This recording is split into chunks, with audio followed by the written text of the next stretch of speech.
ಕರಾವಳಿಯ ಮಂಗಳೂರಿನಲ್ಲಿ ಮತ್ತೆ ನೆತ್ತರು ಹರಿದಿದೆ. ಹಿಂದೂ ಕಾರ್ಯಕರ್ತ ಸುಹಾಸ್ ಶೆಟ್ಟಿಯನ್ನ ಗುಂಪಿನಲ್ಲಿ ಬಂದು ಕೊಂದು ಎಸ್ಕೇಪ್ ಆಗಿದ್ದಾರೆ.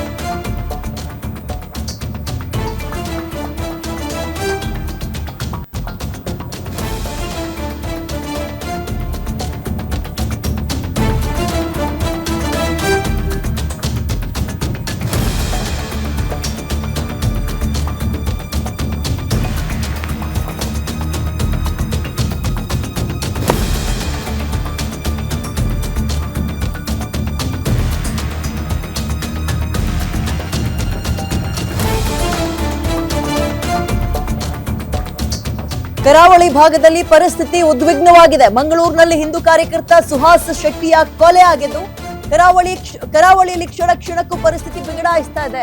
ಬೆಳಗ್ಗೆಯಿಂದಲೇ ರಸ್ತೆಗಿಳಿದು ಪ್ರತಿಭಟನೆಯಲ್ಲಿ ತೊಡಕೊಂಡಿವೆ ಹಿಂದೂ ಪರ ಸಂಘಟನೆಗಳು. ಈಗಾಗಲೇ ಬಸ್ಗಳನ್ನ ತಡೆದು ಕಾರ್ಯಕರ್ತರು ಪ್ರತಿಭಟನೆಗೂ ಕೂಡ ಮುಂದಾಗಿದ್ದಾರೆ. ರಸ್ತೆಗಳಿಂದ ಬಸ್ಗಳಿಗೆ ಉದ್ರಿಕ್ತರು ಕಲ್ಲು ತೂರಾಟವನ್ನು ಕೂಡ ನಡೆಸಿರುವ ಪ್ರಸಂಗಗಳಾಗ್ತಾ ಇದೆ. ಮಂಗಳೂರು ಪೊಲೀಸ್ ಕಮಿಷನರೇಟ್ ವ್ಯಾಪ್ತಿಯಲ್ಲಿ ನಿಷೇಧಾಜ್ಞೆ ಅಂದ್ರೆ ಸೆಕ್ಷನ್ 144 ಅನ್ನು ಕೂಡ ಹೊರಡಿಸಲಾಗಿದೆ. ನಗರದಾದ್ಯಂತ ಮುಂಜಾಗ್ರತಾ ಕ್ರಮವಾಗಿ ಖಾಕಿ ಬಂದೋಬಸ್ತ್ ಮಾಡಲಾಗಿದ್ದು, ಮಂಗಳೂರಿನಲ್ಲಿ ಹಿಂದೂ ಕಾರ್ಯಕರ್ತ ಸುಹಾಸ್ ಹತ್ಯೆ ಕೇಸ್ನ ಮುಂದುವರಿದ ಭಾಗವಾಗಿ ಕರಾವಳಿಯಲ್ಲಿ ಕ್ಷಣಕ್ಕೂ ಕೂಡ ಪರಿಸ್ಥಿತಿ ಬಿಗಡಾಯಿಸ್ತಾ ಇದೆ. ಬೆಳಗ್ಗೆಯಿಂದಲೇ ಹಿಂದೂ ಪರ ಸಂಘಟನೆಗಳು ಪ್ರತಿಭಟನೆಗೆ ರಸ್ತೆಗಿಳಿದಿವೆ. ಈಗಾಗಲೇ ಬಸ್ಗಳನ್ನ ತಡೆದು ಕಾರ್ಯಕರ್ತರು ಪ್ರತಿಭಟನೆಯನ್ನ ಕೂಡ ಮಾಡ್ತಾ ಇದ್ದಾರೆ. ರಸ್ತೆಗಿಳಿದ ಬಸ್ಗಳಿಗೆ ಉದ್ರಿಕ್ತರು ಕಲ್ಲು ತೂರಾಟ ಕೂಡ ನಡೆಸಿದ್ದಾರೆ. ಮಂಗಳೂರು ಪೊಲೀಸ್ ಕಮಿಷನರೇಟ್ ವ್ಯಾಪ್ತಿಯಲ್ಲಿ ನಿಷೇಧಾಜ್ಞೆ ಅಂದ್ರೆ ಸೆಕ್ಷನ್ 144 ಏನ್ ಹೇಳುತ್ತೆ, ಒಂದು ಗುಂಪಿನಲ್ಲಿ 3-4 ಜನ ಒಟ್ಟೊಟ್ಟಿಗೆ ನಿಂತ್ಕೊಳ್ಳೋ ಹಾಗಿಲ್ಲ ಅನ್ನುವ ರೂಲ್ಸ್ ಅನ್ನ ಕೂಡ ಅಲ್ಲಿ ಹೊರಡಿಸಲಾಗಿದೆ. ಸೊ ಸೂಕ್ಷ್ಮ ಪ್ರದೇಶ ಮಂಗಳೂರು ಮತ್ತೆ ರಕ್ತವನ್ನ ನೋಡಿದೆ. ಇದು ರಿವೆಂಜ್ ಮರ್ಡರ್, ಪ್ರತಿಕಾರದ ಮರ್ಡರ್ ಅಂತ ಮೇಲ್ನೋಟಕ್ಕೆ ಗೊತ್ತಾಗ್ತಾ ಇದ್ದು, ಆಲ್ರೆಡಿ ಇದ್ರ ಬಗ್ಗೆ ಇನ್ಸ್ಟಾಗ್ರಾಮ್ಗಳಲ್ಲಿ ಅಥವಾ ಸೋಷಿಯಲ್ ಮೀಡಿಯಾದಲ್ಲಿ ನೀನೇ ನೆಕ್ಸ್ಟ್ ಟಾರ್ಗೆಟ್, ನಿನ್ನ ಕತೆ ಮುಗೀತು ಅನ್ನುವಂತಹ ಮೆಸೇಜ್ಗಳು ಕೂಡ ಓಡಾಡಿತ್ತು. ಅದ್ರ ಬೆನ್ನಲ್ಲೇ ಸುಹಾಸ್ ಶೆಟ್ಟಿ ಫಾಜಿಲ್ನ ಕೊಂದಂತಹ ಪ್ರಮುಖ ಆರೋಪಿಗಳ ಲಿಸ್ಟ್ ನಲ್ಲಿ ಪ್ರಮುಖವಾಗಿದ್ದಂತಹ ಈತ ಇತ್ತೀಚೆಗೆ ತಾನೇ ಜೈಲಿನಿಂದ ಬೇಲಿನ ಮುಖಾಂತರ ಹೊರಗೆ ಬಂದಿದ್ದ. ಇದೀಗ ಕೊಲೆಯಾಗಿದ್ದಾನೆ, ಬೀದಿ ಹೆಣವಾಗಿದ್ದಾನೆ. ಹಿಂದೂ ಸಂಘಟನೆಗಳೆಲ್ಲವೂ ಕೂಡ ಈಗ ಪ್ರತಿಭಟನೆಯಲ್ಲಿ ತೊಡಗಿವೆ. ರಿವೆಂಜ್ ಮರ್ಡರ್ಗಳು ಕರಾವಳಿ ಭಾಗದಲ್ಲಿ ಇಲ್ಲಿಗೆ ನಿಲ್ಲಲ್ಲ, ಮುಂದಕ್ಕೆ ನಿಲ್ಲೋದು ಇಲ್ಲ ಮತ್ತು ಹಿಂದೆ ಇಂತಹ ಅನೇಕ ಪ್ರಕರಣಗಳಾಗಿರೋದನ್ನ ಗಮನಿಸಿದೀವಿ. ಇತಿಹಾಸ ಕೆದಕ್ತಾ ಹೋದ್ರೆ ಒಬ್ರಿಗೊಬ್ರು ಈ ರೀತಿಯಾಗಿ ಪ್ರತಿಕಾರದ ಮರ್ಡರ್ಗಳನ್ನ ಮಾಡ್ಕೊಂಡು ಹೋಗಿರುವಂತಹ ಲಿಸ್ಟ್ ದೊಡ್ಡದಾಗೇ ಇದೆ. ಧರ್ಮ ರಕ್ಷಕರು ಅನ್ನುವಂಥವ್ರು ಬರ್ತಾರೆ, 2 ದಿನ ಕಣ್ಣೀರು ಹಾಕ್ತಾರೆ, ನಿಮ್ಮ ಜೊತೆ ನಾವಿದ್ದೀವಿ ಅಂತಾರೆ. ಆ ನಂತರ ಅವ್ರು ಯಾರು ಕೂಡ ಕಾಣೋದೇ ಇಲ್ಲ. ಪ್ರವೀಣ್ ನೆಟ್ಟಾರು ಹಿಂದೂ ಕಾರ್ಯಕರ್ತನ ಕಗ್ಗೊಲೆ ಆಗುತ್ತೆ. ಅದಾದ 2 ದಿನಕ್ಕೆ ಫಾಜಿಲ್ ಅನ್ನುವಂತಹ ವ್ಯಕ್ತಿಯ ಕೊಲೆ ಆಗುತ್ತೆ. ಫಾಜಿಲ್ ವ್ಯಕ್ತಿ ಕೊಲೆ ಆಗಿದ್ದು ಪ್ರವೀಣ್ ನೆಟ್ಟಾರುವಿನ ಪ್ರತೀಕಾರ ಅಂತ ಆಗ ಹೇಳ್ತಾರೆ. ಅದಾದ್ಮೇಲೆ ಆ ಫಾಜಿಲ್ ಕೊಲೆಯಲ್ಲಿ ಪ್ರಮುಖ ಆರೋಪಿಯಾಗಿ ಸುಹಾಸ್ ಶೆಟ್ಟಿ ಕಾಣಿಸ್ಕೊಂಡಿರ್ತಾರೆ. ಗೋರಕ್ಷಕ ಅಂತ ಕೂಡ ಈತನನ್ನ ಕರೆಯಲಾಗ್ತಾ ಇತ್ತು. ಆ ಭಾಗದಲ್ಲಿ ಹಿಂದೂ ಕಾರ್ಯಕರ್ತ ಕೂಡ ಹೌದು, ಸಕ್ರಿಯವಾಗಿದ್ರು. ಇತ್ತೀಚೆಗೆ ತಾನೇ ಜೈಲಿನಿಂದ ಹೊರಗೆ ಬಂದು ನಾರ್ಮಲ್ ಜೀವನಕ್ಕೆ ಹೊಂದಿಕೊಳ್ಳುವ ಸಂದರ್ಭದಲ್ಲೇ ಬೀದಿ ಹೆಣವಾಗಿದ್ದಾರೆ ಸುಹಾಸ್ ಶೆಟ್ಟಿ. ಧರ್ಮಗಳ ನಡುವಿನ ಸಂಘರ್ಷ ಅನ್ನೋದಕ್ಕಿಂತಲೂ ಹೆಚ್ಚಾಗಿ ಇಲ್ಲಿ ಸಂಘಟನೆಗಳ ನಡುವೆ ನಡೀತಾ ಇರುವಂತಹ ವೈರತ್ವ ಹೇಗೆ ನಡೀತಾ ಇದೆ ಹೇಳಿ ಕೇಳಿ. ಮಂಗಳೂರು ಭಾಗ ಅಥವಾ ಇಡೀ ಕರಾವಳಿ ಅಂತ ತಗೊಂಡಾಗ ಪ್ರಮುಖವಾಗಿ ಮಂಗಳೂರು ಬಹಳ ಸೂಕ್ಷ್ಮ ಪ್ರದೇಶ. ಇಂತಹ ಘಟನೆಗಳು ಮರುಕಳಿಸ್ತಲೇ ಇರುತ್ತೆ. ಒಂದು ನೈತಿಕ ಪೊಲೀಸ್ಗಿರಿ, ಮತ್ತೊಂದು ಧರ್ಮದ ಹೆಸರಿನಲ್ಲಿ ನಡೆಯುವಂತಹ ಎರಡೂ ಧರ್ಮದ ಸಂಘಟನೆಗಳಿಂದ ಈ ರೀತಿಯ ಕೊಲೆಗಳು ಆಗಾಗ ಮರುಕಳಿಸ್ತಲೇ ಇರುತ್ತೆ. ಮತ್ತೊಂದು ಕೊಲೆ ಆಗಿದೆ, ಅದು ಹಿಂದೂ ಕಾರ್ಯಕರ್ತ ಸುಹಾಸ್ ಶೆಟ್ಟಿಯ ಕೊಲೆಯಾಗಿದೆ. ವಿಚಾರ ತಿಳಿತಾ ಇದ್ದಂತೆ ರಾಜಕೀಯ ನಾಯಕರು ಕೂಡ ಆಸ್ಪತ್ರೆಗಳ ಬಳಿ ದೌಡಾಯಿಸ್ತಾರೆ. ಇದೀಗ ಪರಿಸ್ಥಿತಿಯಲ್ಲಿ ಉದ್ವಿಗ್ನವಾಗಿದೆ. ಕ್ಷಣಕ್ಕೂ ಕೂಡ ಪರಿಸ್ಥಿತಿ ಕಂಟ್ರೋಲ್ಗೆ ಸಿಗ್ತಾ ಇಲ್ಲ. ಈ ಬೆನ್ನಲ್ಲೇ ಪೊಲೀಸರು ಬಿಗಿ ಬಂದೋಬಸ್ತನ್ನು ಕೂಡ ಅಲ್ಲಿ ಆ ಭಾಗದಲ್ಲಿ ಬಜ್ಪೆಯಲ್ಲಿ ಏರ್ಪಡಿಸಲಾಗಿದ್ದು, ಇದೀಗ ಹದ್ದಿನ ಕಣ್ಣಿಟ್ಟಿದ್ದಾರೆ. Revenge murder, ಪ್ರತೀಕಾರದ ಕೊಲೆಯಾಗಿದೆ. ಇದು ಫಾಜಿಲ್ ಕೊಲೆಯ ಪ್ರತೀಕಾರ ಅಂತ ಈಗ ಹೇಳಲಾಗ್ತಾ ಇದ್ದು, ಯಾರವರು ಕೊಲೆ ಮಾಡಿದಂಥವ್ರು, ಯಾರವರು, ಎಲ್ಲಿದ್ದಾರೆ, ಏನು ಎತ್ತ, ಇವೆಲ್ಲವೂ ಕೂಡ ಒಂದು ಕಡೆ ತನಿಖೆ ಆಗ್ಬೇಕಾದ್ರೆ ಮಗದೊಂದು ಕಡೆ ಸಂಘಟನೆಗಳ ಹೆಸರಲ್ಲಿ ಕಾರ್ಯಕರ್ತರು ಮುನ್ನಡೀತಾ ಇದ್ರೆ ಈ ರೀತಿಯ ಕೊಲೆಗಳಾಗ್ತಾ ಇದೆ. ಈ ಸಾವಿಗೆ ಹೊಣೆ ಯಾರು? ಹಾಗಾದ್ರೆ ಸಾವಿಗೆ ಹೊಣೆ ಯಾರು? ಈಗ ಯಾವ ನಾಯಕರು ಬರ್ತಾರೆ ಜೀವ ಹೋದ ಮೇಲೆ, ಬಂದ್ರು ಕೂಡ ಏನ್ ಹೇಳ್ತಾರೆ, ಎಷ್ಟು ದಿನ ಆ ಕುಟುಂಬದ ಪರವಾಗಿ ನಿಂತ್ಕೊಳ್ತಾರೆ, ಇದಕ್ಕೆ ಒಂದು ಫುಲ್ ಸ್ಟಾಪೇ ಇಲ್ವಾ? ನಿನ್ನೆ ಬಜ್ಪೆಯಲ್ಲಿ ಸುಹಾಸ್ ಶೆಟ್ಟಿಯನ್ನ ಕೊಂದು 4-5 ಜನ ಸುಹಾಸ್ ಶೆಟ್ಟಿಯನ್ನ ಚುಚ್ಚಿ ಕೊಂದು ಎಸ್ಕೇಪ್ ಆಗ್ತಾರೆ. ಆತನನ್ನ ಆಸ್ಪತ್ರೆಗೆ ಇನ್ನೇನು ಸೇರಿಸಬೇಕು ಅನ್ನುವ ಹೊತ್ತಲ್ಲೇ ನಡು ರಸ್ತೆಯಲ್ಲೇ ಜೀವ ಹಾರಿ ಹೋಗುತ್ತೆ, ಪ್ರಾಣ ಪಕ್ಷಿ ಹೋಗುತ್ತೆ. ಪರಿಸ್ಥಿತಿ ಉದ್ವಿಗ್ನವಾಗುತ್ತೆ ಮಂಗಳೂರಿನಲ್ಲಿ. ಆಗ ಈಗಲೂ ಕೂಡ ಅದೇ ಉದ್ವಿಗ್ನವಾದ ಪರಿಸ್ಥಿತಿ ಮುಂದುವರಿತಾ ಇದೆ. ರಾತ್ರಿಯಿಂದಲೂ ಕೂಡ ಸೂಕ್ಷ್ಮ ಪ್ರದೇಶವಾದ ಮಂಗಳೂರಿನಲ್ಲಿ ಪರಿಸ್ಥಿತಿ ಕಂಟ್ರೋಲಿಗೆ ಸಿಗ್ತಾ ಇಲ್ಲ. ಪೊಲೀಸರು ಹದ್ದಿನ ಕಣ್ಣಿಟ್ಟಿದ್ದಾರೆ. ಒಂದು ಕಡೆ ಸುಹಾಸ್ ಶೆಟ್ಟಿಯ ಹತ್ಯೆಯನ್ನ ಹೇಗೆ ಮಾಡಿದ್ರು ಅನ್ನುವಂತಹ ವಿಜುವಲ್ಸ್ ನ ನಿಮ್ಮ ಗ್ಯಾರಂಟಿ ನ್ಯೂಸ್ ನಲ್ಲಿ ಗಮನಿಸ್ತಾ ಇದ್ದೀರಿ. ಮಗದೊಂದು ಕಡೆ ಆ ಹತ್ಯೆಗೆ ಬಳಸಿದಂತಹ ಒಂದು ವೆಪನ್ ಡ್ರ್ಯಾಗರ್ ಏನಿದೆ ಅದನ್ನು ಕೂಡ ನೋಡ್ತಾ ಇದ್ದೀರಿ. ಮತ್ತೊಂದು ಕಡೆ ಯಾರು ಸುಹಾಸ್ ಶೆಟ್ಟಿ ಅಂದ್ರೆ ಈತನೇ, ಕೊಲೆಯಾಗಿರುವಂತಹ ಸುಹಾಸ್ ಶೆಟ್ಟಿ. ಕುಟುಂಬಸ್ಥರಿಗೆ ಇನ್ನು ಮುಂದೆ ದಿಕ್ಯಾರು ಅನ್ನುವಂತಹ ಪ್ರಶ್ನೆಯ ನಡುವಲ್ಲೇ ಇದೆಲ್ಲದಕ್ಕೂ ಫುಲ್ ಸ್ಟಾಪ್ ಯಾವಾಗ? ಎರಡೂ ಧರ್ಮದ ಸಂಘಟನಾಕಾರರು ಅಥವಾ ಧರ್ಮ ರಕ್ಷಣೆಗೆ ಅಂತ ನಿಂತ್ಕೊಳ್ಳುವಂತವ್ರು ಈಗೇನ್ ಮಾಡ್ತಾರೆ? ಹಿಂದೂ ಸಂಘಟನೆಯ ಮುಖಂಡರು ದೀನ್ ದಯಾಳ್ ನಮ್ಮ ಜೊತೆ ದೂರವಾಣಿ ಸಂಪರ್ಕದಲ್ಲಿದ್ದಾರೆ. Sir, good morning sir. ನನ್ನ ಧ್ವನಿ ಕೇಳಿಸ್ತಾ ಇದ್ರೆ ಈ ಘಟನೆ ಬಗ್ಗೆ ಮೊದಲ ನಿಮ್ಮ ಪ್ರತಿಕ್ರಿಯೆ?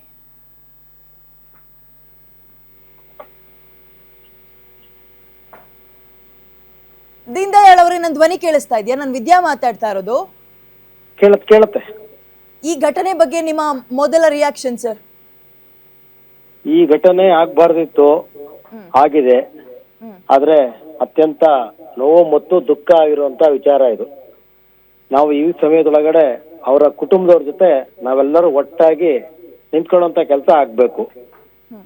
ಮತ್ತು ಕರಾವಳಿ ಭಾಗದಲ್ಲಿ ಈ ರೀತಿಯ ಘಟನೆಗಳು ಆಗಾಗ ಕೇಳಿ ಬರ್ತಾ ಇದೆ ಮತ್ತು ಆಗ್ತಾ ಇದೆ. ಈ ಘಟನೆಯಿಂದ ಯಾರಿಗೆ ಏನಾಗ್ತಾ ಇದೆ, ಯಾರಿಗೆ ತೊಂದರೆ ಆಗ್ತಾ ಇದೆ ಅನ್ನೋದನ್ನ ಅರ್ಥ ಮಾಡ್ಕೋಬೇಕು, ಯಾರೇ ಆಗ್ಲಿ, ಯಾವುದೇ ಕಡೆಯಿಂದ ಆಗ್ಲಿ. ಆದ್ರೆ ಇತ್ತೀಚಿನ ದಿನಗಳಲ್ಲಂತೂ, ಇತ್ತೀಚಿನ ವರ್ಷಗಳಲ್ಲಂತೂ ಈ ಮುಸಲ್ಮಾನ್ ಗೂಂಡಾಗಳ ಹಾವಳಿಗಳು ಸಿಕ್ಕಾಪಟ್ಟೆ ಜಾಸ್ತಿ ಆಗ್ತಾ ಇದೆ. ಇದಕ್ಕೆ ಒಂದು ಕಡಿವಾಣ ಹಾಕ್ಲೇಬೇಕು. ಇದಕ್ಕೆ ಮುಸಲ್ಮಾನ್ ಮೌಲ್ವಿಗಳು ಮತ್ತು ಅವರ ಹಿರಿಯರು ಅವ್ರನ್ನ ಕೂರಿಸ್ಕೊಂಡು ಒಂದು ಬಿಗಿಯಾದ ನಿಲುವು ತಗೋಬೇಕು. ಅವ್ರನ್ನ ಒಳಗಡೆ ಕೂರಿಸ್ಕೊಂಡು ಸಂಸ್ಕಾರ ಕೊಡುವಂತ ಕೆಲಸ. ಸಂಸ್ಕಾರದ ಕೊರತೆ ಅವರಲ್ಲಿ ಬಹಳ ಕೊರತೆ ಇದೆ. ಸಂಸ್ಕಾರದ ಕೊರತೆಯನ್ನ ನೀಗೋಸುವಂತ ಕೆಲಸವನ್ನ ಮಾಡಬೇಕು. ಮತ್ತೆ ಮಸೀದಿಗಳಲ್ಲಿ ಮತ್ತು ಮದ್ರಸಾಗಳಲ್ಲಿ ಈ ಒಂದು ಹಿಂದುತ್ವದ ವಿರುದ್ಧವಾಗಿ, ಹಿಂದೂಗಳ ವಿರುದ್ಧವಾಗಿ ಒಂದು ಪ್ರಚೋದನಕಾರಿಯಾಗಿ ಮಾತಾಡುವಂಥದ್ದು, ಪ್ರಚೋದನಕಾರಿಯಾಗಿ ಮಾಡುವಂಥದ್ದು, ಅದನ್ನೆಲ್ಲ ನಿಲ್ಲಿಸುವಂತ ಕೆಲಸವನ್ನ ಮುಸಲ್ಮಾನ್ ಹಿರಿಯರು ಮೌಲ್ವಿಗಳು ಮಾಡುವಂತ ಕೆಲಸ ಮಾಡ್ಬೇಕಿಲ್ಲ ಅಂತಂದ್ರೆ ಮುಂದಿನ ದಿನಗಳಲ್ಲಿ ದೊಡ್ಡ ಪಶ್ಚಾತ್ತಾಪ ಪಡುವಂತ ಕೆಲಸ ಆಗತ್ತೆ. ಇದು ತುಂಬಾ ದೊಡ್ಡ ಪಶ್ಚಾತ್ತಾಪ ಆಗತ್ತೆ. ಯಾಕಂದ್ರೆ ಇಲ್ಲಿದ್ದ ಮೇಲೆ ನಾವೆಲ್ಲ ಒಂದು ಅನ್ನೋ ಮನೋಭಾವ ಇಟ್ಕೊಂಡು ಕೆಲಸ ಮಾಡ್ಬೇಕು, ಅವ್ರು ಒಟ್ಟಿಗೆ ಇರ್ಬೇಕು. ಅದು ಬಿಟ್ಟು ಇವರು ಹಿಂದೂಗಳ ವಿರುದ್ಧ, ಹಿಂದುತ್ವದ ವಿರುದ್ಧ, ಇಲ್ಲಿ ಭಾರತೀಯರ ವಿರುದ್ಧ, ಪಾಕಿಸ್ತಾನದ ಪರವಾಗಿ ಮಾತಾಡುವಂಥದ್ದು, ಪಾಕಿಸ್ತಾನ ಜೈ ಕೂಗುವಂಥದ್ದು ಮತ್ತು ಪ್ರತಿಯೊಂದು ವಿಚಾರದೊಳಗೂ ಹಿಂದೂಗಳ ವಿರುದ್ಧವಾಗಿ ನಡ್ಕೊಳ್ಳುವಂತ ಕೆಲಸವನ್ನ ಮಾಡ್ತಿದ್ದಾರೆ. ಇದು ನಿಲ್ಲಬೇಕು ಅಂತಂದ್ರೆ ಅತ್ಯಂತ ಮುಖ್ಯವಾಗಿ ಮುಸಲ್ಮಾನ್ ಮೌಲ್ವಿಗಳು, ಧರ್ಮಗುರುಗಳು ಅವರು ಅದಕ್ಕೆ ಸರಿಯಾಗಿ ಕೂರಿಸ್ಕೊಂಡು ಪಾಠವನ್ನ ಹೇಳುವಂತ ಕೆಲಸ, ಸಂಸ್ಕಾರ ಕೊಡುವಂತ ಕೆಲಸ ಆಗ್ಬೇಕು ಅಂತ ನನ್ನೊಂದು ವಿನಂತಿ ಇದೆ. ಪ್ರವೀಣ್ ನೆಟ್ಟಾರು ಆಯ್ತು, ಇದೀಗ ಸುಹಾಸ್ ಶೆಟ್ಟಿ, ಮುಂದಕ್ಕೆ ಯಾರು ಅನ್ನುವ ಪ್ರಶ್ನೆ ಸಹಜವಾಗಿ ಕಾಡುತ್ತೆ.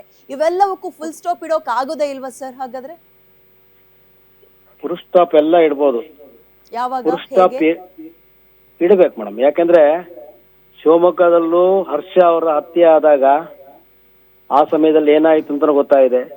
ಮತ್ತು ಮೈಸೂರಲ್ಲೂ ರಾಜು ಅವರ ಹತ್ಯೆ ಆದಾಗ, ಮತ್ತು ಬೆಂಗಳೂರಿನಲ್ಲಿ ಕಾರ್ಯಕರ್ತರು ಹತ್ಯೆ ಆದಾಗ, RSS ಕಾರ್ಯಕರ್ತರು ಹತ್ಯೆ ಆದಾಗ, ಈ ತರ ಒಬ್ಬೊಬ್ಬರ ಈ ಶಿವಮೊಗ್ಗ ಅಂತಾನೆ ಅಲ್ಲ, ಮಂಗಳೂರು ಅಂತಾನೆ ಅಲ್ಲ, ಇದು ಅಂತಾನೆ ಇಲ್ಲ, ದೇಶದ ಮೂಲೆಗಳಲ್ಲೂ ಈ ರೀತಿಯ ಮುಸಲ್ಮಾನ್ ಗುಂಡಾಗಳ ಅಟ್ಟಹಾಸ ಎಲ್ಲಾ ಕಡೆ ನಡೀತಾ ಇದೆ ಮೇಡಮ್. ಇದು ಸರಿ ಆಗ್ಬೇಕು ಅಂತಂದಾಗ ನಾನು ಹೇಳ್ದಲ್ಲ, ಆ ರೀತಿಯೊಳಗೆ ಆಗ್ಲೇಬೇಕು. ಒಂದು. ಎರಡನೇದಾಗಿ ಮುಸ್ಲಿಂ ಯುವಕರು ಅನಾವಶ್ಯಕವಾಗಿ ಈ ರೀತಿಯ ಕುಚೇಷ್ಟೆಗಳನ್ನು ಮಾಡುವಂತ ಕೆಲಸವನ್ನ ಬಿಡಬೇಕು. ಮತ್ತು ಇತ್ತೀಚಿನ ದಿನಗಳಲ್ಲಿ ಇದಕ್ಕೆ ಅತ್ಯಂತ ಪ್ರಮುಖವಾಗಿ ಗಾಂಜಾ ಸೇವನೆ ಸಿಕ್ಕಾಪಟ್ಟೆ ಆಗ್ತದೆ. ಗಾಂಜಾದು ಅಫೀಮು ಇವೆಲ್ಲ ಸಿಕ್ಕಾಪಟ್ಟೆ ನಡೀತಾ ಇದೆ. ಅದಕ್ಕೆ ಕಡಿವಾಣ ಹಾಕುವಂತ ಕೆಲಸವನ್ನು ಸಹ ಮಾಡಬೇಕಾಗಿದೆ. ಪೊಲೀಸ್ ಇಲಾಖೆ ಇದ್ರ ಬಗ್ಗೆ ವಿಶೇಷವಾಗಿ ಗಮನ ತಗೊಳ್ಳುವಂತ ಕೆಲಸ ಆಗ್ಬೇಕು. ಅದರಿಂದ ಸಾಕಷ್ಟು ರಿವೆಂಜ್ ಮರ್ಡರ್ ಅಂತ ಇದಾರಲ್ಲ, ಅದಕ್ಕೆ ಏನ್ ಹೇಳ್ತೀರಿ? 2 ವರ್ಷದ ಹಿಂದೆ ಪ್ರವೀಣ್ ನೆಟ್ಟಾರುವಿನ ಕೊಲೆ ಆಗುತ್ತೆ, ಅದಾಗಿದ್ದು 2 ದಿನಕ್ಕೆ ಫಾಜಿಲ್ ಕೊಲೆ ಆಗುತ್ತೆ. ಫಾಜಿಲ್ ಕೊಲೆ ಆದಂತಹ ಆರೋಪಿಯ ಪ್ರಮುಖ ಆರೋಪಿ ಈ ಸುಹಾಸ್ ಶೆಟ್ಟಿ ಆಗಿರ್ತಾರೆ. ಇತ್ತೀಚೆಗೆ ಜೈಲಿನಿಂದ ಹೊರಗೂ ಕೂಡ ಬಂದಿರ್ತಾರೆ. ಸೊ ಇದು ರಿವೆಂಜ್ ಮರ್ಡರ್ ಅಂತ ಇದ್ದಾರೆ. ರಿವೆಂಜ್ ಮರ್ಡರ್ಗೆ ಏನ್ ಹೇಳ್ತೀರಿ ನೀವು? ರಿವೆಂಜ್ ಮರ್ಡರ್ ಬಗ್ಗೆ ಅಂತಂದ್ರೆ ನಾನು ಹೇಳ್ತಾ ಇಲ್ಲ ಮೇಡಮ್. ಈ ರಿವೆಂಜ್ ಅನ್ನೋದನ್ನ ಆದಷ್ಟು ಕಮ್ಮಿ ಆಗ್ತಾ ಬರ್ಬೇಕು. ರಿವೆಂಜ್ ಇಂದ ಕಡಿಮೆ ಮಾಡೋದು ಯಾರು ಮತ್ತು ಹೇಗೆ? ಸಮಾಜಕ್ಕೆ ಒಳ್ಳೇದಲ್ಲ ಇದು. ಇಡೀ ಸಮಾಜಕ್ಕೆ ಒಳ್ಳೇದಲ್ಲ ಅನ್ನುವಂಥದ್ದು 100ಕ್ಕೆ 100ರಷ್ಟು ಸತ್ಯ. ಬಟ್ ಈ ರಿವೆಂಜ್ ಮರ್ಡರ್ ಗಳನ್ನ ಕಡಿಮೆ ಮಾಡೋದು ಹೇಗೆ? ಫುಲ್ ಸ್ಟಾಪ್ ಇಡೋದು ಹೇಗೆ? ಈ ಕುಟುಂಬ ಈಗ ಅನಾಥ ಆಯ್ತಲ್ಲ, ಕುಟುಂಬದ ಪರವಾಗಿ ನೀವು ನಿಂತ್ಕೊಳ್ತೀವಿ ಅಂದ್ರೂ ಕೂಡ ಎಲ್ಲಿ ತನಕ? 1 ರಿಂದ 2 ದಿನ, ಹಬ್ಬ ಬಂದ್ರೆ 2 ತಿಂಗಳು, ಸುದ್ದಿ ತಣ್ಣಗಾಗೋ ತನಕ ಮುಂದಕ್ಕೆ ಯಾರ ಗತಿ ಕುಟುಂಬಕ್ಕೆ? ಹಾಗಾದ್ರೆ ಇಲ್ಲ, 1 ದಿವಸ 2 ದಿವಸ ಅಂತಲ್ಲ, ನಾವು ಅನೇಕ ಈ ತರ ಘಟನೆಗಳು ಇದ್ದಾದಾಗ ನಾವು ಅವ್ರ ಕುಟುಂಬಗಳ ಜೊತೆ ನಿಂತ್ಕೊಳ್ಳುವಂತ ಕೆಲಸ ಆಗಿದೆ. ಶಿವಮೊಗ್ಗ ಅವರ ಹರ್ಷದ ವಿಚಾರವನ್ನೇ ತಗೊಂಡ್ರೆ ಎಲ್ಲಿ ತನಕ ನಿಂತ್ಕೊಂಡ್ರು? ಈಗ ಅವ್ರ ಮನೆ ಬಾಗ್ಲಿಗೆ ಯಾವ ಹಿಂದೂ ಸಂಘಟನೆಗಳು ಹೋಗ್ತಾ ಇದ್ದಾವೆ? ಪ್ರವೀಣ್ ನೆಟ್ಟಾರು ಹೌದು ಮನೆ ಕಟ್ಟಿಸ್ಕೊಂಡ್ರು, ಒಂದ್ ಸ್ವಲ್ಪ ಆರ್ಥಿಕವಾಗಿ ಸಬಲ ಮಾಡ್ಕೊಟ್ರಿ ನೀವೆಲ್ಲರೂ ಕೂಡ. ಈಗೇನಾದ್ರೂ ಸಮಸ್ಯೆ ಅಂದ್ರೆ ಆ ಮನೆಗೆ ಮಗನ ತಂದ್ಕೊಡಕ್ ಆಗತ್ತಾ? ಈ ಒಂದು ಪ್ರತೀಕಾರದ ಕೊಲೆಗಳು ನಿಂತ್ಕೊಳ್ಳೋದು ಯಾವಾಗ? ಧರ್ಮದ ಹೆಸರಲ್ಲಿ ಅಂದ್ರೆ ಯುವಕರನ್ನ ದಾರಿ ತಪ್ಪಿಸುವ ಕೆಲಸಗಳಾಗ್ತಾ ಇದೆಯಾ? ಎರಡೂ ಧರ್ಮ ಸಂಘಟನೆಗಳಿಂದ ನನ್ನ ನೇರ ಪ್ರಶ್ನೆ ನಿಮ್ಗೆ. ಎರಡೂ ಧರ್ಮ ಸಂಘಟನೆಗಳಿಂದ ಧರ್ಮವನ್ನ ರಕ್ಷಿಸ್ತೀವಿ ಅಂತ ಯುವಕರನ್ನ ಮುಂದಕ್ಕೆ ಬಿಟ್ಟು ಅವ್ರನ್ನ ಹಾದಿ ತಪ್ಪಿಸುವ ಕೆಲಸ, ಮನೆಗೆ ಮಕ್ಕಳನ್ನ ಹೋಗದಂತೆ ಮಾಡುವ ಕೆಲಸಗಳಾಗ್ತಾ ಇದೆಯಾ? ಮೇಡಮ್ ಅವರೇ, ಒಂದು ವಿಷಯವನ್ನ ಬಹಳ ಸ್ಪಷ್ಟವಾಗಿ ಹೇಳ್ತೀನಿ. ಹಿಂದೂ ಸಮಾಜದ ಕಾರ್ಯಕರ್ತರು ಒಳಗಡೆ ದೇಶಭಕ್ತಿನ ಇಟ್ಕೊಂಡು ಕೆಲಸ ಮಾಡುವಂತ ಕಾರ್ಯಕರ್ತರು ಅನಾವಶ್ಯಕವಾಗಿ ಇನ್ನೊಂದು ಸಮಾಜದ ವಿರುದ್ಧವಾಗಿ ಹೋಗುವಂತ ಕೆಲಸವನ್ನ ಮಾಡಲ್ಲ. ಯಾವಾಗ ತನ್ನ ಮೇಲೆ ಬೀಳ್ತಾರೋ ಅವಾಗ ಅವರು ಅದನ್ನ ಕ್ರಿಯೆಗೆ ಪ್ರತಿಕ್ರಿಯೆ ಕೊಡುವಂತ ಕೆಲಸ ಆಗತ್ತೆ. ನೀವ್ ಹೇಳ್ದಂಗೆ ರಿವೆಂಜ್ ಆಗ್ಬೇಕು. ಆದ್ರೆ ಅನಾವಶ್ಯಕವಾಗಿ ಪ್ರತಿ ಮನೆಗೆ ಬಂದ್ಬಿಟ್ಟು ತೊಂದರೆ ಮಾಡುವಂಥದ್ದು, ಅವ್ರ ಮನೆ ಹೆಣ್ಮಕ್ಳನ್ನ ತಗೊಂಡೋಗುವಂಥದ್ದು, ಅವ್ರ ಮನೇಲಿ ಗೋವನ್ನ ಹತ್ಯೆ ಮಾಡುವಂಥದ್ದು, ಗೋವನ್ನ ಕಳ್ತನ ಮಾಡುವಂಥದ್ದು, ಮತ್ತು ನಮ್ಮ ಧರ್ಮದ ವಿರುದ್ಧವಾಗಿ ಇದು ಮಾಡುವಂಥದ್ದು, ಗಣಪತಿ ಮೆರವಣಿಗೆ ಹೋಗ್ತಿದೆ, ಗಣಪತಿ ಮೆರವಣಿಗೆ ಕಲ್ಲು ಹೊಡೆಯುವಂಥದ್ದು, ನಮ್ಮ ಉತ್ಸವ ಕಲ್ಲು ಹೊಡೆಯುವಂಥದ್ದು, ಈ ರೀತಿಯ ತೊಂದರೆಗಳಾದಾಗ ಯಾರೇ ಮನೆಯಲ್ಲಾಗ್ಲಿ, ನಿಮ್ಮ ಮನೆಯಲ್ಲೇ ಏನಾದ್ರು ಆಯ್ತು ಅಂತಂದಾಗ ನೀವು ಅದಕ್ಕೆ ರಿಯಾಕ್ಷನ್ ಕೊಡ್ತೀರಾ? ರಿಯಾಕ್ಷನ್ ಜೀವವನ್ನ ತೆಗೆಯುವಂತದ್ದೇ ಆಗಿರ್ಬೇಕಾ? ಒಬ್ಬನನ್ನ ಕೊಂದು ನನ್ನನ್ನ ಉಳಿಸ್ಕೊ ಅಂತ ಯಾವ್ದಾದ್ರು ಧರ್ಮ ಹೇಳುತ್ತಾ? ಅದ್ರಲ್ಲೂ ನನ್ನ ಸನಾತನ ಧರ್ಮ, ನನ್ನ ಹೆಮ್ಮೆಯ ಧರ್ಮ ಹಿಂದೂ ಧರ್ಮ ಹೇಳುತ್ತಾ? ಇಲ್ಲ, ನೀವ್ ಹೇಳ್ತಿರೋ ಸರಿ ಇದೆ. ನಮ್ಮ ಸನಾತನ ಹಿಂದೂ ಧರ್ಮದೊಳಗಡೆ ಸರ್ವೇ ಜನ ಸುಖಿನೋ ಭವಂತು ಅಂತ ಹೇಳುವಂತದ್ದು, ಎಲ್ಲರೂ ಸುಖವಾಗಿರ್ಬೇಕು, ಎಲ್ಲರೂ ಚೆನ್ನಾಗಿರ್ಬೇಕು ಅಂತ ಹೇಳುವಂತ ಯಾವ್ದಾರ ಧರ್ಮ ಇದ್ರೆ ಅದು ನಮ್ಮ ಸನಾತನ ಧರ್ಮನೇ. ಹಾಗಾಗಿ ಈ ರಿವೆಂಜ್ ಅನ್ನೋದನ್ನ ಬಿಡಬೇಕು, ಎಲ್ಲರೂ ಒಟ್ಟಾಗಿ ಹೋಗುವಂತ ಕೆಲಸ ಆಗ್ಬೇಕು. ಅತಿ ಮುಖ್ಯವಾಗಿ ಮುಸ್ಲಿಂ ಸಮಾಜ ಈ ಕೆಲಸವನ್ನ ಮಾಡಬೇಕು. ಅವ್ರ ಧರ್ಮಗುರುಗಳು ಮುಸಲ್ಮಾನ್ ಮನುಗಳಿಗೂ ಹೆಚ್ಚು ಗಮನ ಕೊಡಬೇಕು ಅಂತ ನಾನು ವಿನಂತಿ ಆಗ್ರಹನೂ ಮಾಡ್ತೀನಿ ನಾನು. ಸರಿ, ಈಗ ಮುಂದಕ್ಕೇನು? ಸುಹಾಸ್ ಶೆಟ್ಟಿಯ ವಿಚಾರದಲ್ಲಿ ಮುಂದಕ್ಕೇನು? ನೀವೆಲ್ಲರೂ ಕೂಡ ಕುಟುಂಬದ ಪರವಾಗಿ ನಿಂತ್ಕೊಳ್ತೀನಿ ಅನ್ನುವಂತಹ ಮಾತುಗಳನ್ನ ಆಡ್ತೀರಿ, ಡೆಫಿನೆಟ್ಲಿ ಐ ನೋ. ಬಟ್ ಎಲ್ಲಿ ತನಕ? ಮತ್ತು ಈ ರೀತಿ ಘಟನೆಗಳು ಮರುಕಳಿಸಬಾರ್ದು ಅಂದ್ರೆ ಹಿಂದೂ ಸಂಘಟನೆಗಳು ಹೇಗೆ ಎಚ್ಚೆತ್ಕೊಳ್ಬೇಕು? ಹಿಂದೂ ಕಾರ್ಯಕರ್ತರನ್ನ ಉಳಿಸ್ಕೊಳ್ಳುವ ನಿಟ್ಟಿನಲ್ಲಿ. ನಾನು ಬೇರೆ ಧರ್ಮದ ಸಂಘಟನೆಯ ಕಾರ್ಯಕರ್ತರನ್ನ ಹೊಡೆಯೋದು ಬಡಿಯೋದು ಅಂತ ಹೇಳ್ತಿಲ್ಲ. ನಮ್ಮದೇ ಸಂಘಟನೆಯ ಅಥವಾ ನಮ್ಮ ಧರ್ಮದ ಕಾರ್ಯಕರ್ತರನ್ನ ಉಳಿಸ್ಕೊಳ್ಳುವ ನಿಟ್ಟಿನಲ್ಲಿ ನೀವುಗಳು ಏನ್ ಮಾಡ್ತೀರಿ ಹಿಂದೂ ಧರ್ಮದ ಸಂಘಟಕರು? ನಾವು ಸುಹಾಸ್ ಶೆಟ್ಟಿ ಅವರ ಮನೆಯವರ ಜೊತೆ ಕೊನೆಯ ತನಕ ಇರ್ತೀವಿ. ನಿಮ್ಗೆಲ್ಲೋ ಒಂದ್ ಸ್ವಲ್ಪ ತಪ್ಪಾಗಿ ಅರ್ಥ ಆಗಿರ್ಬೇಕು ಅನ್ಸುತ್ತೆ, ಎಲ್ಲೋ ಬೇರೆ ಬೇರೆ ಯಾರೋ ಆಗಿರೋದು. ದಯವಿಟ್ಟು ತಿಳಿಸ್ತೀರಾ? ನಾನು ಸರಿ ಮಾಡ್ಕೊಳ್ತೀನಿ, ದಯವಿಟ್ಟು ತಿಳಿಸ್ತೀರಾ? ಹೇಳಿ ಮೇಡಮ್. ನಾನು ಅರ್ಥ ಮಾಡ್ಕೊಳ್ತೀನಿ, ನನಗೆ ಸರಿಯಾಗಿ ಅರ್ಥ ಆಗಿಲ್ಲ ಅನ್ನೋ ಅಂಶ ಯಾವುದು ಅಂತ ತಿಳಿಸ್ಕೊಡ್ತೀರಾ ದಯವಿಟ್ಟು ದೀನ್ ದಯಾಳ್ ಅವರೇ? ಹಿಂದೂ ಸಮಾಜ ಯಾವತ್ತೂ ಇಂಥ ಕಾರ್ಯಕರ್ತರ ಜೊತೆ ಅವ್ರ ಕುಟುಂಬದ ಜೊತೆ ಯಾವಾಗಲೂ ಗಟ್ಟಿಯಾಗಿ ನಿಂತಿದೆ, ಕೊನೆ ತನಕ ಇದೆ. ಈ ಕ್ಷಣದವರೆಗೂ ಅವ್ರ ಜೊತೆ ಯಾವಾಗಲೂ ಇರುತ್ತೆ, ಕೊನೆಯ ದಿನದವರೆಗೂ ಅವ್ರ ಮನೆ ಒಳಗೆ ಅವ್ರ ಕುಟುಂಬದ ಜೊತೆ ಇದ್ದೇ ಇರ್ತೀವಿ. ಅವ್ರ ಕುಟುಂಬದ ಯಾವುದೇ ಆಗು ಹೋಗುಗಳಾದ್ರೂ ಅವ್ರ ಜೊತೆ ನಮ್ಮ ಹಿಂದೂ ಸಂಘಟನೆಯವರು, ಹಿಂದೂ ಸಂಘಟನೆಯ ಪ್ರಮುಖರುಗಳು ಮತ್ತು ಸಂಘ ಪರಿವಾರದ ಮಾತಾಡಕ್ ರೆಡಿ ಇದ್ದಿದ್ರೆ ನಾನು ಲಿಸ್ಟ್ ಕೊಡ್ತಿದ್ದೆ ಸರ್. ಯಾವ್ಯಾವ ಕಾರ್ಯಕರ್ತನ ಜೊತೆಗೆ ಎಷ್ಟು ವರ್ಷಗಳ ಕಾಲ, ಎಷ್ಟು ದಿನಗಳ ಕಾಲ ಸಂಘಟನೆಗಳು ನಿಂತಿವೆ, ನೀವುಗಳು ಅವ್ರ ಮನೆಗಳಿಗೆ ಹೋಗಿ ಬಂದಿದ್ದೀರಿ ಅಂತ ಕೊಡ್ತಾ ಇದೆ. ಇಲ್ಲ ಅಂತಿದ್ದಾರೆ. ನನ್ನ ಇದರಲ್ಲಿ ಧನ್ಯವಾದ ಇಷ್ಟೊತ್ತು ಮಾತಾಡಿದಕ್ಕೆ ಗ್ಯಾರಂಟಿ ನ್ಯೂಸ್ ಜೊತೆಗೆ. ಒಂದು ಕಡೆ ಹಿಂದೂ ಕಾರ್ಯಕರ್ತ ಸುಹಾಸ್ ಶೆಟ್ಟಿಯ ಕೊಲೆ ಆಗಿದೆ, ಪ್ರತೀಕಾರದ ಕೊಲೆ ಅಂತ ಹೇಳಲಾಗ್ತದೆ, ಅಂದ್ರೆ ರಿವೆಂಜ್ ಮರ್ಡರ್. ಇದೆಲ್ಲದಕ್ಕೂ ಅಂತ್ಯ ಯಾವಾಗ ಪ್ರಶ್ನೆ ಸಹಜವಾಗಿ ಕಾಡುತ್ತೆ.